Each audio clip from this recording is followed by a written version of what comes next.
Hey everybody, and welcome back to another episode of Serious Cinema for Unserious Men. I'm your host Gabriel Bradham, and with me today is a man who, despite all odds, once won a fist fight with a polar bear. It's Tucker Sennett. Now, Tucker, would you mind just telling us the story of when you washed aboard an Arctic iceberg, and then you saw a polar bear approaching, you suplexed him, wrestled him down, started wailing punches on him. It was I it was mean, like so, it was like Life of Pi, but it mhm. was but it was with a polar bear, and I fought the polar bear instead of him like befriending the tiger. Yeah, some are saying it was a cross between the Revenant and Ali. I mean, as someone who heard the story, it was like a 10-7 round. You metaphorically cleaned its clock. That is a joke. Although I'm pretty sure you could beat one. You are incredibly stubborn, and I don't think you'd let anything stop you. Let's be real here. But in all seriousness, this episode is coming out on Veterans Day, and really quickly, Tucker and I just want to say thank you to any of our listeners who may be veterans, or maybe you are family of someone who served.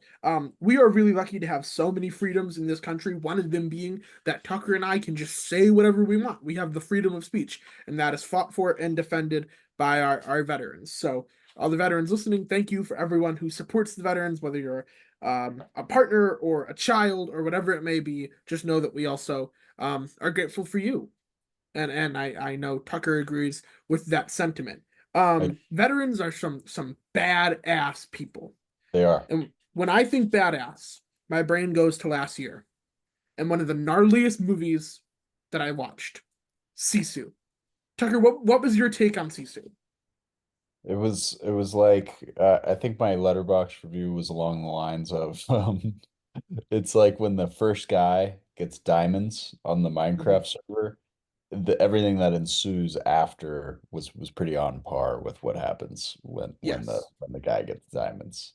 Yeah. Sisu is a Finnish or Swedish action movie set during the, what was it, World War II? Yeah, it's Yeah. like when Germany or when the Germans are kind of pulling out of, I want to say it's Finland. Yeah.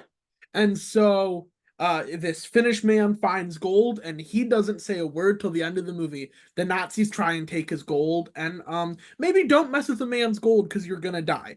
There's some gnarly kills in it. It ends with someone their leg being attached to a nuclear bomb and they get blown up and it's awesome.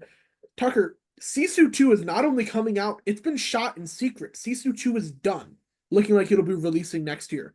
Are you excited? And where can they go from here in terms of kill wise? It's really hard after someone's been attached to a warhead and blown up to go anywhere else. So what would you like to see? I could live without him getting put on a like meat hook this Mm-hmm. time. That I that liked could Meat Hooks. That was pretty sweet. okay, fair enough. Yeah, I mean, I think they'll have some fun with it. Maybe he hooks up with the army and ends up going to like mainland Europe or something. That would be cool. Is Be Sisu going to fun. become the next John Wick? He does Yeah, have a dog. Are they going to touch the dog? nah. They like marketed the first one being like, nothing is going to happen to the dog. We promise. In the back of my head, I was like, oh, they're killing that dog. No, they stuck to the word. Although a horse did become glue. I am excited for Sisu 2. I remember showing the trailer to my dad, and he was like, it looks fine. He's not crazy about foreign films. And then about 15 minutes into the first one, Sisu, who we're discussing, spins around and puts a K bar through the temple of a Nazi and he, everyone simultaneously did the sitting forward thing. Mm. So as long as I keep getting that, I'm gonna be good. Hot take: Nazis, not good. You heard it here first on this show. Tucker, the other thing is Zendaya and Anne Hathaway have been added to Christopher Nolan's next movie. So cast looking like Matt Damon, Tom Holland, Zendaya, Anne Hathaway, with Zendaya and Tom Holland also both doing Spider-Man 4, and it's coming out the week before the new Chris Nolan movie. Anne Hathaway previously been in a Chris Nolan movie, obviously Interstellar from 10 years ago. And Zendaya, we haven't seen that yet. Do you like those casting decisions? Do they excite you? Yes. And Hathaway also in Dark Knight Rises. Oh, that's true. Yes. Uh, Zendaya in no Chris Nolan movie. No Nolan. no, no, she's not been in Nolan. Damon has been in Nolan, right? Yeah, Oppenheimer. What am I thinking? Mm-hmm. So, yeah, I think it's a strong cast. I think, I'm never really worried about casting in a Chris Nolan movie. It's tends to be appealing to superstars, which Hmm. seems to be the case. Zendaya is on kind of an all-time heater right now Hmm. in terms of like, Despite Euphoria season 3 seemingly being canceled. yeah, thank God. I honestly think what happened there, not to sidebar too hard, but I think the stars of that show have gotten so big that they don't want to go back and like be bullied by Sam Levinson around a studio, which I think that's completely fair. I think that is fair. But I think it's like the show almost doesn't work when the people are now so famous that it is Hmm. pretty unbelievable. Like Zendaya, Hunter Schafer now is getting like pretty consistent roles. Jacob Elordi obviously had Elvis and or not Elvis, Priscilla, sorry, Hmm. and is I think gonna and to Saltburn, like he's becoming a studio darling, I would say, and Yeah. then Sydney Sweeney is America's bombshell now, so it's like Hmm. um yeah, I think that show is cooked, quite frankly. But yeah, no, I'm looking forward to seeing who else gets added to this Nolan thing because I feel like Oppenheimer, we were getting casting announcements for Oppenheimer until like a month before the movie actually came out. Yes. It would just be Yes, we like were. it would be like Casey Affleck is in the movie, and I'm like, the movie comes out in a month. We're just finding out that Casey Affleck's in it. Who else are they gonna add? Gary Oldman is in the movie. Yeah, we got the Gary Oldman one like a week before. Like it It was was like it was nuts. They dropped that one late. But yeah, I think we're barely scratching the surface with the cast of this movie. So we'll we'll find out. We'll find out. But I'm excited to continue Spyvember here. hmm. Hmm. And instead of Spyvember, which has been going well, been going strong on the YouTube. And if you guys liked watching that first episode, make sure you're following us on YouTube. You can subscribe to us at Serious Cinema for Unserious Men. That's capital S in Serious, C in Cinema, U in Unserious, and M in Men. And also, while you're doing that, you got to be following us on social media as well. We're on Instagram at Scum Podcast Official and on Letterboxd at Scum Pod.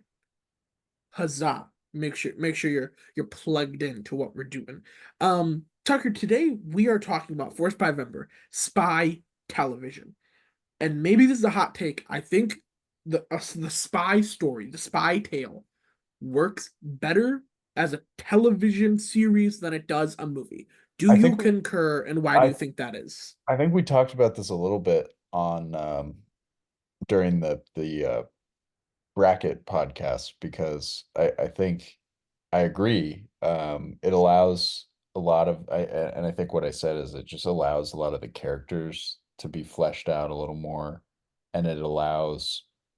I feel like every good espionage show or movie has a good twist, and a TV show allows you to. I feel like it causes those twists to be more powerful when they happen, Mhm. in my opinion. Yeah, I Uh, also think it helps ratchet up the tension, yeah, because we go through these periods of like we can slowly go, okay, they're coming for us. Our secret is blown. They're getting there, particularly in two of the shows we're going to talk about, that I don't want to spoil, but we are continuously living in this world of like, yeah, we're about to be taken out and probably executed by the government. And not that that's fun for those people, but it's fun for us. yeah, yeah, I Yeah, would agree. Shall we start? I think we shall. So we each chose five spy TV shows.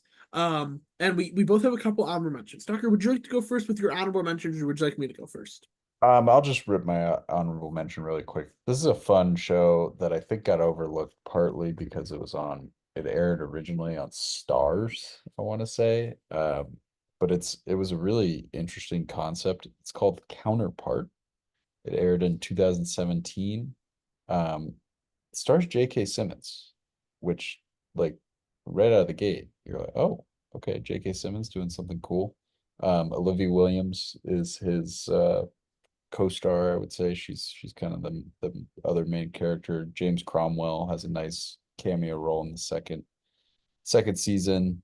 But yeah, it's a really interesting show that I kind of can't describe that much because it'll it'll give away a lot, but basically there's there's a parallel Earth thing going on in this show, and the two parallel Earths, like every human that exists on one Earth exists on the other, and so they call it your counterpart, and the two parallel Earths are in a um basically a Cold War situation. So J.K. Simmons, the show kind of unfolds his prime world version of himself comes into contact with his counterpart, and it causes all sorts of problems. There's spy shenanigans, and it's a mess. It's a mess, but it's it's very interesting TV. It's definitely a very slow burn, but it's aesthetically pleasing because like you get to see these two worlds that are kind of mirroring each other, but they're very different. Um, and it's definitely there's like some nods to the Cold War for sure. One of the worlds is more like communist than the other, and Interesting. there's some nonsense. Gabe will like it, I can already tell. I'm excited. His eyebrow lifted just like a centimeter, not even that high, but I just saw enough that he's intrigued. That's my Yes. honorable mention. Gabe, get yours Fantastic. out of the way. Yeah, I have two of them. One of them quickly is Prison Break. Um, it's a really good show. I don't know if I'd say it's a spy show. Tucker said he could see it. And so if Tucker says he can see it, that gives me enough permission to say, watch Prison Break. That show is awesome. It's people breaking out of several prisons. Yeah, I'm down. The other one is Chuck. And Zachary Levi totally hasn't turned out to be weird or anything this year. I think Shazam 2 flopping kind of broke the guy. But Chuck is pretty cool, complete moron, gets an entire government database downloaded into his brain. It's a pretty sweet concept for a spy show, and it works. Um, and so both of those, I think, like they're both pretty cheesy. One thing I'll acknowledge is with most spy TV, you've got to accept the cheese. The cheese isn't bad. I'm from Wisconsin. I get down with the cheese. There's a couple like good espionage shows that like follow in the veins of Coppola's The Conversation from 1974. But a lot of spy shows, particularly that of the 80s, is like, the Russians, how are we gonna defeat them? I don't know. We'll figure it out when we get there. And you know what? I'm down for it every single time. All right, Tucker. Like I said, we both chose five each. In my case, six because I did a cop out because I'm a coward. Would you like to go first with your number five? And these aren't really ranked. I would say a couple of mine, like my number one, I think is some of the best spy television can be. But when I say number five, just the first thing you want to talk about. Okay. I'll get kind of the least spy. Okay, maybe not the least spy show, but like the most unique on my list out of the way. I have Andor on my list.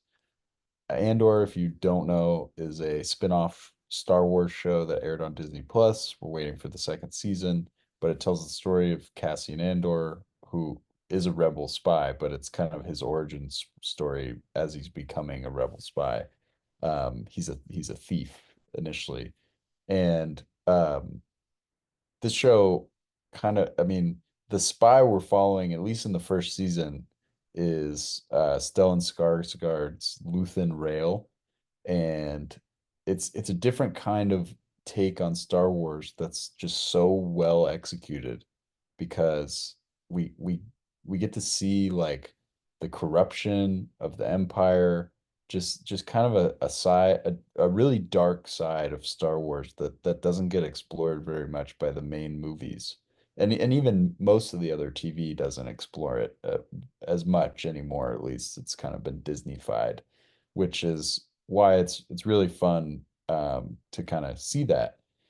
Diego Luna is fantastic as Andor, and you know he you he does a very good job of becoming the character that we eventually meet in the movie. That's more jaded and less interested in the hope part of the rebellion and more interested in just causing chaos and getting his vengeance, which I think we'll see unfold more in the show as we go on. But yeah, I mean the spy part of the show really in the first season is Skarsgård, who's running around Coruscant, having backroom meetings. He has some good tradecraft sequences, and yeah, he's he's very good, very good. Yeah, Andor was a great pick. I'm a little jealous because I didn't even consider that, but that's what it is. I think Rogue One is also a very spy Star Wars movie. And I would say Rogue One and Andor are some of the very best content, not only has Star Wars put out in the 21st century, but just, oh, I don't know, in the entire history of the franchise. So good pick, Tucker. Stellan Skarsgård cooking in Andor, and I'm very excited for season 2. Come on, Tony Gilroy screenplay.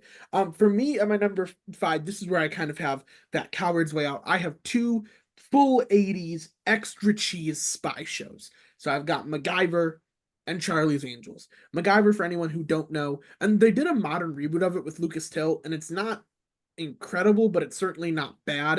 It's a 1985 television show about a guy named Angus MacGyver who works for the Phoenix Foundation, which is an independent think tank. It's just like a government entity, and he is a spy, can fix anything. So he doesn't like using guns. He's got a Swiss Army knife, some like bubble gum, duct tape, and he's just like, oh, the room is irradiated. Let me make a radiation shield. And he takes like duct tape and a shoe and a rubber band, and he's got like a full radiation suit. And I grew up with only basic cable for like a long, long time of our life. We just had the bunny ears antennas. And so if something wasn't on Me TV or Ion, odds are I wasn't seeing it. So this is my paying homage to those because MacGyver was a staple of Ion. And if anyone's seen Ion, you've probably also had it like burnt into the corner of your television screen. At least I did at some point. What MacGyver does really well is it just ratchets up the tension because it's like, can he use bubble gum and a paper clip and a lady's fingernail file to like deactivate and dispose this bomb? The answer is always yes. And then this led to the great MacGruber SNL parodies. But MacGyver is a classic. And then Charlie's Angels. This one, it's like almost kind of, sort of not uh, a spy show because they're graduates from the police academy, then they're private investigators, but they're spies. These people are spies. They get spy assignments through the Western Electric speakerphone, and they're going crazy. This is the first thing that I ever saw Farrah Fawcett in. And even from an early age, just a strong hold on my heart and my brain. What is great about these two shows is just the general vibes of it. Uh, Charlie's Angels actually starts in '76, and it's got the big hair and the big collars and it's a cool show while also being slightly cheesy. And like, isn't that what we're all kind of looking for from spies? I think so. I think that's what we all need. And then they've both been kind of rebranded and retooled. I mentioned the MacGyver adaptation with Lucas Till, and then there was the Charlie's Angels movies, and then there was the new Charlie's Angels movies. Both of them not very good. The unfortunate thing we grapple with Charlie's Angels was it created the expression jiggle TV, and I'm not going to explain what that is, but you can find it online how the actresses in that show were kind of they were unable to be casted in pretty much anything else like it because they only wanted them for their sex appeal, and so the fact that like these ladies were pretty talented actresses. 115 episodes of Charlie's Angels, I think they proved enough that they can handle a box office movie. Charlie's Angels, MacGyver, check it out. Tucker, do you think you could deactivate a bomb with like gum, a paper clip, and like a Yes, t-shirt? yes, I could. Same place you learned your anti-bear martial arts skills at? Yep, yep. Fantastic. What do you have at number 4? It's bomb disabling and bear wrangling university. Okay, well, I would definitely be a professor there. Are you kidding me? I Yes, I would have like 6 PhDs by now. probably. With my next pick, I'm gonna go with what I thought was a mini series, but apparently Amazon has taken over production and is bringing it back. The Night Manager, which is based on a John le Carré. I've been pronouncing it wrong the entire time. Another John le Carré novel, called The Night Manager. And this show kind of put Tom Hiddleston as a actor outside of the MCU more on my radar, because he's really incredible in this, as is Hugh Laurie and Elizabeth Debicki. That's who this show really put on my radar. But basically, it follows Jonathan Pine, played by Tom Hiddleston, he's a night manager of a luxury hotel, and basically he works in Cairo at the beginning, ends up getting embroiled in this sort of controversial situation where somebody ends up getting killed. It's been a while since I watched the thing through and through, but somebody ends up getting killed and he goes into hiding because he doesn't want to deal with this kind of shady arms dealer played by Hugh Laurie named Dickie Roper. And eventually he comes in contact again with Roper, and he's recruited by Olivia Colman, who's also in this, and she basically has him uh, try to infiltrate Roper's operation using his background as a soldier and just his knowledge of kind of high society from being a hotel man. And he does successfully infiltrate, and they go all it's a really like it's a sexy show in terms of like its locations, and it's a lot of fun in that sense. They go to Switzerland, Cairo, London, Mallorca, Morocco. They go all over the world, and it has some really great performances. It's definitely a slower burn if you're worried about that kind of thing, but it ends on a pretty crazy uh cliffhanger, which is why I'm glad there's going to be a second and third season with Hiddleston supposedly coming back. So yeah, it's worth checking out if you're interested. I believe it's on Amazon now. And yeah, it's very quality spy TV. If you like your British stuff, it's good. It is. It's quite good. They just got all the best British actors, gave them an above average spy teleplay, and just said, "Okay, have fun." And they did have fun, and it's fun to Yeah. watch. Yeah. Tucker, I am making a knee jerk change. Okay. You might say this isn't a spy show. I'm gonna say Peacemaker. He is on a Black Ops No, spy squad, and there's a lot of no, spying happening. no, no. No, you won't accept it. So should I go back to my original number four? Back to the original. Okay, I'm not allowing that play. you should allow it though because it's some pretty spy stuff. They assassinate a U.S. senator in like episode 3 or something. Yeah. That's pretty spy, There's, but okay. there's more to it going on, you know. Okay, you know what? Get out of here with the attitude. No, I'm just kidding. Well, at number 4, then I have a fantastic dad spy show. It is a TNT. It was actually widely underrated. The show Legends. Tucker, did you ever see Legends with Sean Bean? I've seen a few episodes. I didn't watch a lot of it, but I remember this was a Larry TV show for sure. Okay, well, Larry has always understood me. Sean Bean plays Martin, who is an undercover agent working for the Division of Covert Operations, the DCO.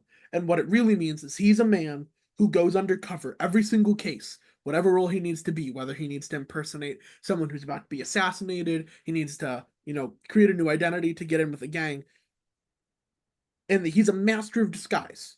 The issue is the different disguises are starting to manifest as split personalities. And so his identity is his id is being fractured into all these different pieces. He's essentially the Daniel Day-Lewis of spycraft. He gets so much into his method that he starts losing his mind. Sean Bean like actually cooks incredibly hard in this show with all the different characters that he plays, and he makes them all different. There's a really, really good Morris Chestnut performance, who I learned today is like 56 years old, and how that man is 56 and looks like that. I, I'll have what he's having. It's just a really good show.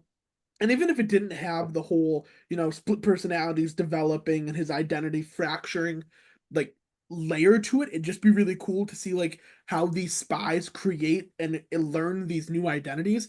But adding that extra layer kind of elevates this from like a pretty above average spy show to a really, really fascinating drama about what happens to the human brain and what we can convince ourselves.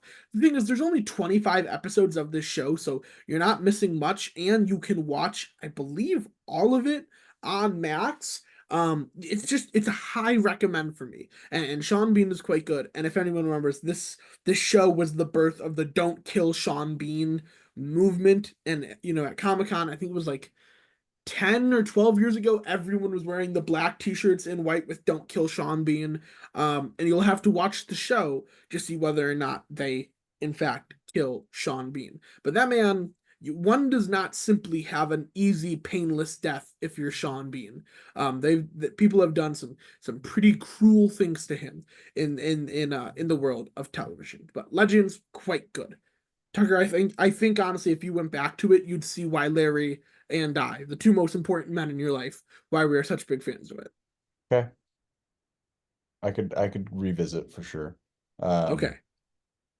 this is like an interception fest in this Sunday night football game. This is crazy. But um anywho, next up on my list, I have a show that the second season just ended. Uh I didn't think there was going to be more than two seasons, but it ended, and we're definitely getting a third season because the story is not fleshed out. The Old Man um is absolutely a spy show. Jeff Bridges, John Lithgow, incredible. We've talked about it a lot already. Um, the second season, in my opinion, ramped up the stakes very well. Ended on a very like kind of, it ends abruptly, and you're like, where is this gonna go? They got away, we're all good, blah blah blah, and then just whole new can of worms gets open, and it's awesome. And I know I think I know where they're going.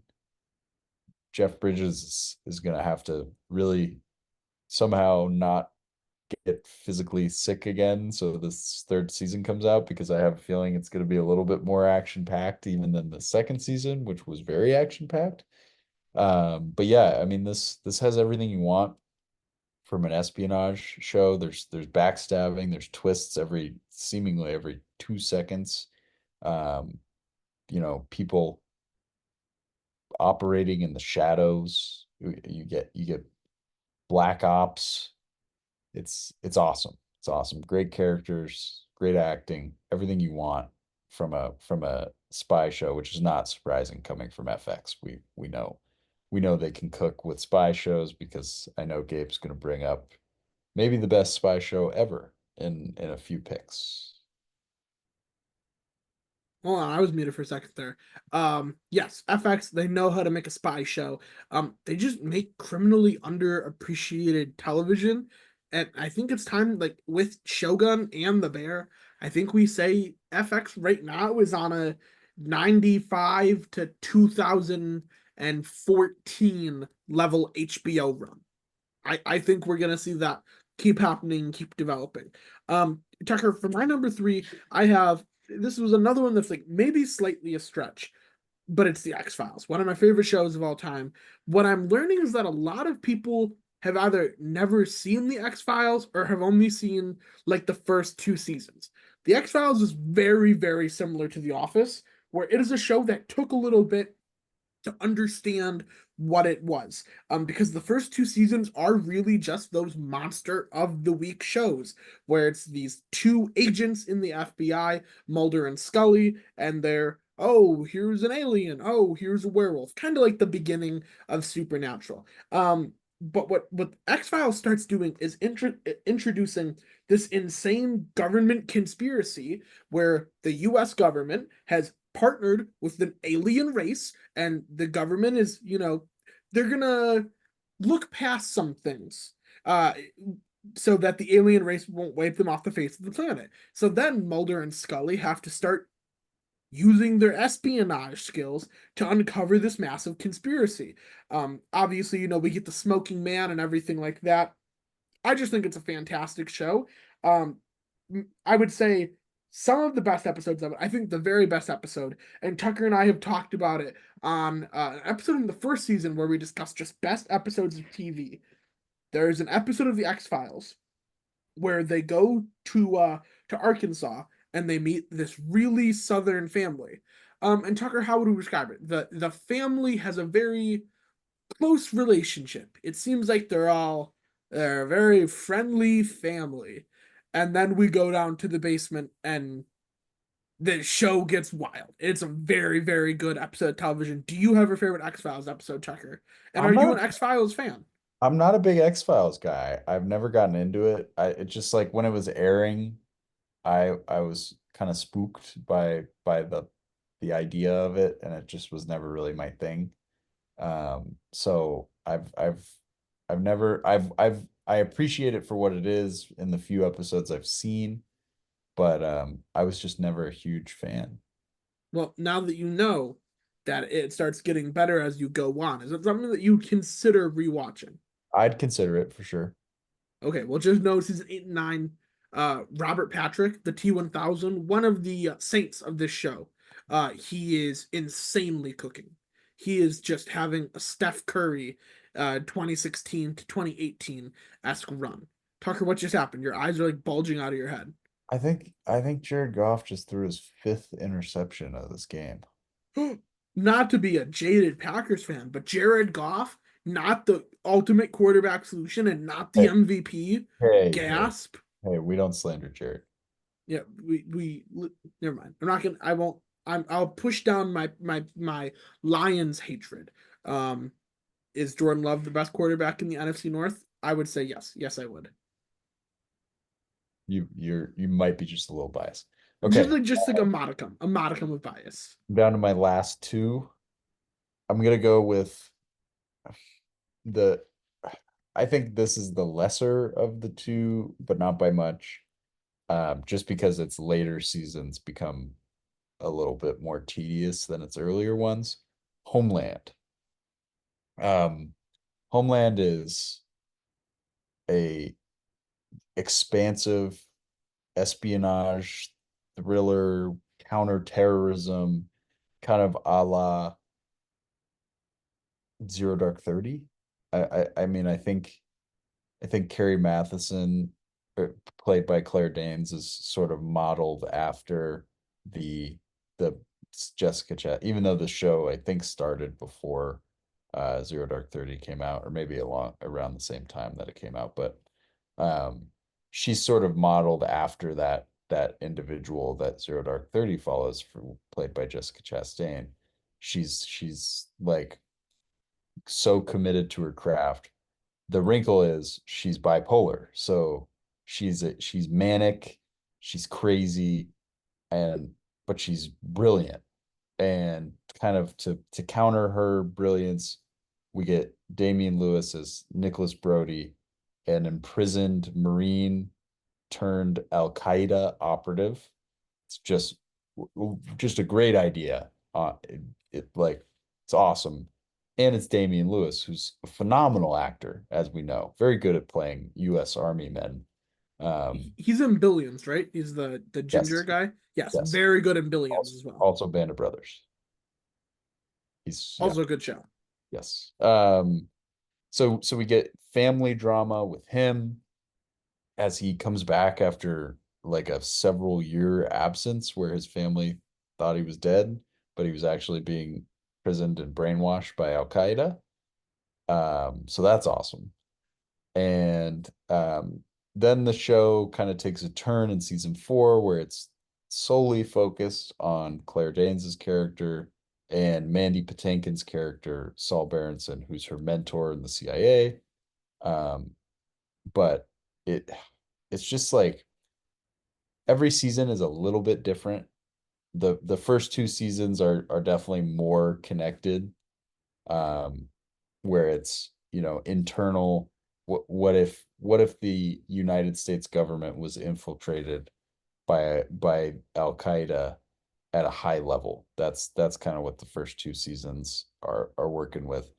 Season three is kind of how do we get revenge as a country, and then it kind of takes some unique turns after that. Season four is your traditional kind of Middle Eastern spy show where they're in Pakistan, they're running around, they're doing counterterrorism operations. There's some crazy hostage stuff. It's awesome. And then the last three seasons, four seasons are all actually sorry. There's one season where it's in Europe that's interesting. And then the last three seasons are tough to get through because it's kind of it becomes more about American politics. And the show was really good because it was cutting edge and reactionary, which for the time was not really a thing. And then kind of over the course of the last 5 years or so, it's become more than that, 6 or 7 years. It's become more common to make reactionary TV. And this show definitely bit that apple just a little too much for me, which is a bummer because they were cooking. And not to say the last three seasons aren't good. They're perfectly adequate TV. They're just not as good as the beginning of the show. But yeah, Homeland's excellent. If you're looking for great acting and, really crazy twists, even though a few of them you see coming, some of them are just still you're in shock. But yeah, the unsung hero of the show is by far Mandy Patinkin as Saul Berenson. He's tremendous, tremendous. Yes, yes. Homeland is one of those shows that it, there are a couple like non-perfect episodes, maybe like decently flawed, but it's one of those shows that even on a flawed episode, you're still like, oh, I've got to watch the next one. Yeah. Like it, Oh, it's maybe it's it's one of the best binge shows ever made because once you get going, you want to see what happens next. yes. And I think that actually is a perfect segue, Tucker. So thank you, because I was struggling to come up with one for my number two, which is on Amazon Prime, and it's been a streaming wreck for me before. So you guys know that Tucker and I love this show. It's Tom Clancy's Jack Reacher, starring John Krasinski. It's just incredible. What Jack Ryan Jack does. Ryan. You Did said I Jack. say Reacher? Yeah. Okay, listen. Reacher is also on Prime, and I love Jack Reacher. Reacher is going to be a spy show, and it's starting to lean that way. But right now, because it's going chronologically in the life of Jack Reacher. Right now, he's just military police. Let me tell you guys, you are going to get some spy stuff in this show. Jack Ryan, pardon me. Jack Ryan, for anyone who doesn't know, basic character biography. Served in the Marine Corps in Afghanistan. He wants to not be involved in war all the time, pretty fair. So he's a financial analyst for the CIA, and he starts noticing some sketchy financial transactions by a terrorist named Suleiman in Yemen, and he reports that.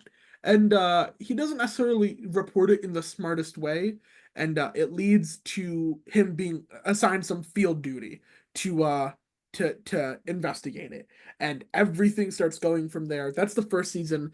The second season, correct me if I'm wrong, Tucker, and I've got the Wikipedia pulled up. I Yes, so the believe second they season is I believe Venezuela. the second season is kind of an alternate version of Clear and Present Danger.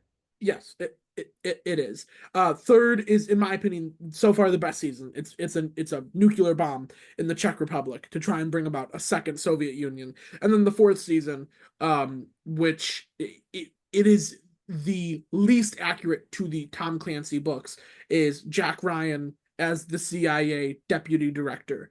And mm, it tried to really bring in some present events that happened in 2021, and it doesn't necessarily like translate perfectly. It's still quite good. Why this works is because one, Jack Ryan is such a well written, well fleshed out character, right? He's got the skills to take anyone down, but he doesn't love doing field work. So especially in that first season, we get to watch him go from, a financial analyst to a Tom Clancy badass. But that doesn't work without John Krasinski just being fantastic in the role. In the beginning, he really is just Jim Halpert, office worker, pencil pusher, just looking at strings of transactions over and over. And at the end, he's Krasinski in 13 hours, although with a less cool beard. I wasn't crazy about that movie, but man, Michael Bay said, John, throw like the best beard imaginable.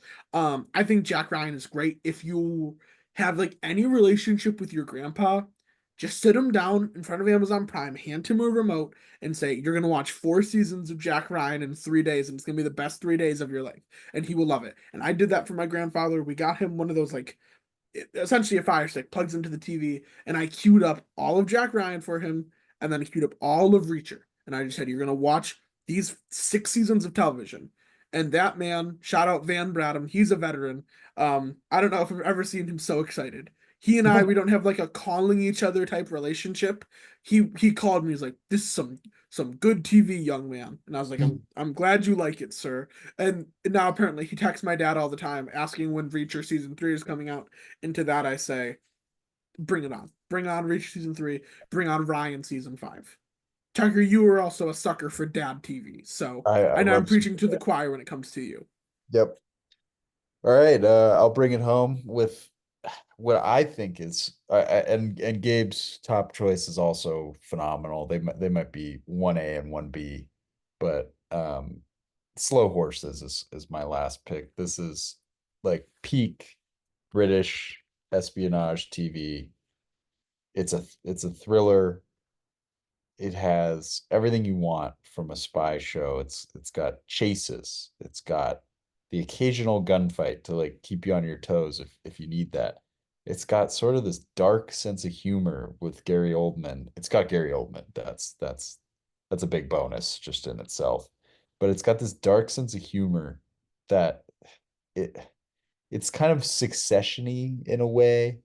Like everything that's happening is very serious, but there's these moments of levity that kind of make it feel, even though it does feel super real, it makes it feel just a little bit more silly, like kind of your James Bond Mission Impossible type thing. Like this is real stuff that actually happens in the world, and that's kind of funny in a lot of ways that we do this goofy stuff. But yeah, I mean, it seems to get better to me with every season, and in one way or another. And it's had a lot of success just kind of subbing actors and actresses in and out as they come and go from the plot. It's based on a series of books, but yeah, it just tickles a part of my brain in terms of spy content that nothing else has really been able to tickle. Um, it's just awesome. Yes, yes, it is. What Slow Horses also, it's just they just let Gary Oldman be a phenomenal actor. The Yeah, screenplay doesn't get in his way. no, They don't ask him to be like cerebral or anything. It's different in a good way from Tinker Tailor Soldier Spy. Tinker yes, Tailor, he is like the the man at the chessboard and he has to stay 8 steps ahead. In this, Jackson Lamb never seems like he's thinking 8 steps ahead. but he is. He just is, exactly. He's just so good that he's not thinking about it. Yeah, In some seasons, it almost feels like he's stumbling into being 8 scenes ahead or yep, 8 steps ahead. And it's maybe the stupidest character that Gary Oldman has ever played in terms of like this. He actually gets to be funny in this. yeah, no, Like he's a it, farting, bumbling moron. Kind of yep. similar to like Gary Oldman did one episode of Friends where he's an actor who's spitting on Joey, and he's like, you've got to have the canned tuna." And he's just like really funny, good comedic timing, and they let him kind of explore that more in Slow Horses. They let him cook. They let him cook Yes. for sure. He's really funny. Jack Lowden also really good. Mm-hmm. Mm-hmm. Um, Jonathan Price plays Jack Lowden's character's grandfather. we like we're big Jonathan Price guys on this podcast.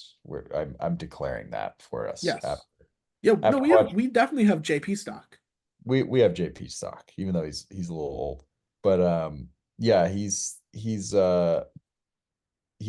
sort of this behind the scenes figure for a lot of the first three seasons, and then he takes a more front facing role in the fourth season, which was nice to see him kind of.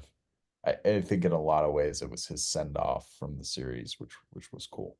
Yeah. But yeah, it's fun. You get your Cold War connections, you get your MI5, just like British, never wanting anything to be overly problematic, which I think is kind of it's interesting to think about. Like, do we think some of this stuff is actually happening where they're the cover-ups and just nonsense in the international espionage community on a day-to-day basis? I don't know. Maybe there is. Tucker, my number one is going to be a little bit difficult to talk about because of how twisty and turning the show is. It is The Americans, not just one of the best spy shows, just one of the best TV shows in general. It's very hard for an entire season of television to have a 100% Rotten Tomato score. Obviously, Tucker and I know everything with Rotten Tomatoes, come out during 2016 came out last year that between like 2016 and 2022, they were like paying for good, or people could pay for good reviews.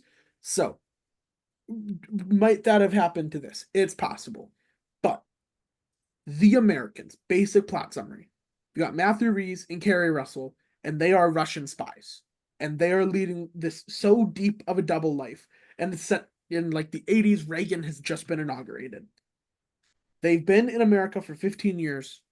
Their own children do not know their parents are Russian KGB spies. And in our very first episode, they get a new next door neighbor. And Tucker, what is the occupation of that new next door neighbor? He's CIA, right? Yes, he's CIA counterintelligence. Yep. So they have to keep trying to be spies with Stan Beeman, local CIA agent, right next door. It is acting masterclasses of 6 seasons from Matthew Rhys and Kerry Russell. Matthew Rhys ended up winning an Emmy for this. How Kerry Russell didn't win one is just like She kind kind of of fell into the insane. she fell into the Bob Odenkirk Better Call Saul situation. Yeah, you're right. That is fair. And she was Um, just constantly having to go against pretty I mean, like there were some Claire Danes wins, I think, in there. Um she was just, and then the crown popped up towards the end of this show. yeah, yeah, that is fair. Um, the supporting characters in this show, obviously Noah Emmerich as Stan is like one of the most important. This show was kind of where I don't know about Tucker, but it's where I saw Julia Garner for the first time, and she's just electric. She's in like three, four, five. She's in 4 seasons of this, and she's quite good in it. Just the ending shot of the first episode, you're hooked. The fish hooks are in, and you just want to know everything that's going to happen. So the Americans, really, really, really good season. The first season of television is good, and then, in my opinion, it only gets better as it goes on. Is that fair, Tucker? Would you agree with Yeah. that? No, I think you're absolutely right. Um, I think it's definitely a show that gets better over time. And I think it has a very important story to tell. It does. And then the ending, the I I didn't cry during the ending, but I like let out a very deep breath and just like I think my eyes watered a little. Yeah. No, it's definitely it ends on a note that you wouldn't expect it to, Mm-hmm. and it hits hard for Yeah. sure. And it is a show that doesn't pull any punches. Really quickly, I will say there are some depictions of things that may possibly trigger people. So maybe just do your own research. Like I said, it's not a show that pulls their punches. but very, very good. Tucker, thank you for talking spy television with me. I kind of think you and I need a spy TV show. I don't know what we would do, but I think it would be excellent. Maybe we call it The Man from Ant, and I'm like a British spy and you're an American spy, and it's like totally not a copy of The Man from Uncle. I Okay. think that would be quite good. Do you have a streaming recommendation, something the audience should watch? I do not this week. Okay. That's okay. And sorry about that audio coming from my phone. Um, the only one that I can think of, is you all need to go rent Crimson Tide, because Tucker, I rewatched Crimson Tide last night, and I was just like, wow, every other month. I'm going to watch it and be blown away by it. But I guess if I were to give something you can actually stream and you don't have to pay for, talking about the Americans makes me want to rewatch Oppenheimer. I think it's something about like the trying to operate in silence and plan something huge and not let anything get out of the bag. Like, I don't know. Maybe that doesn't make sense, but Oppenheimer's on Prime and it's really, really good, and you should definitely watch it. But anyways, Tucker, comrade, I mean, friend, I'm not letting my my Russian spy heritage come out. Thank you for doing this episode with me, and audience, thank you so much for listening. We'll see you next time on another episode of Serious Cinema from Serious Men.